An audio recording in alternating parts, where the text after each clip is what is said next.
It is very important to remember when examining the lower extremity to be conscious of the patient's modesty and always place a sheet over them when examining and try to keep as many structures covered. This can be varied for some people, but some elderly people can really be quite modest, and this is certainly true when dealing with younger children and kids. The first joint we're going to examine is the hip. The hip is a ball and socket joint made up of the acetabulum articulating with the pelvis.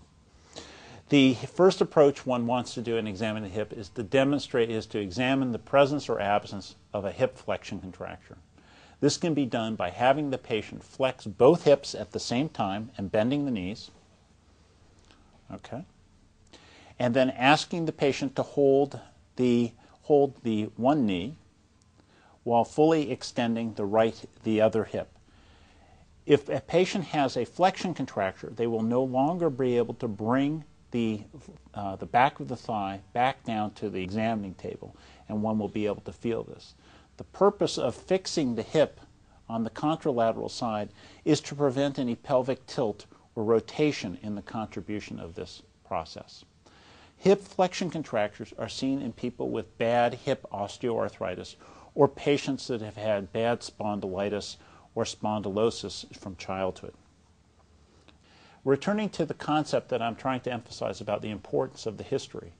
The history is essential in determining whether you're going to focus on the hip. And one of the best indicators of hip pain is a patient's description of pain that occurs in the groin that is medial to the hip and lateral to the pubic symphysis along the inguinal area, or where the thigh meets the pelvis, in the presence of standing or going upstairs or walking. This is very suggestive of hip pathology, particularly that of hip osteoarthritis.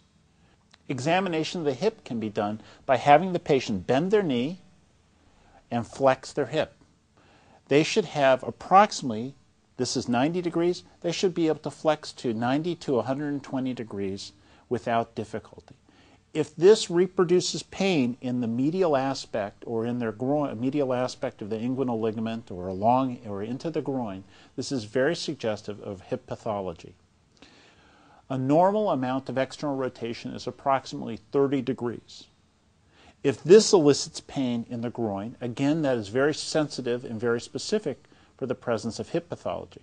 A similar referral of pain can occur when one puts the hip in internal rotation. In patients with severe osteoarthritis, these motions will be significantly limited.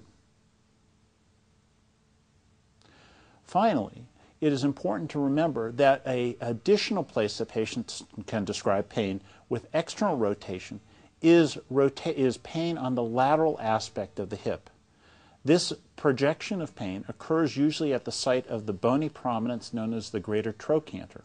Bony prominence on the lateral aspect of the hip is the greater trochanter.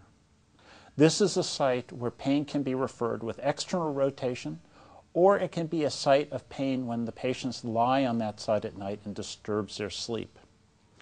This is a very common symptom and is associated either with hip osteoarthritis or with a process that is known as trochanteric bursitis, or a gluteus medius tendinitis.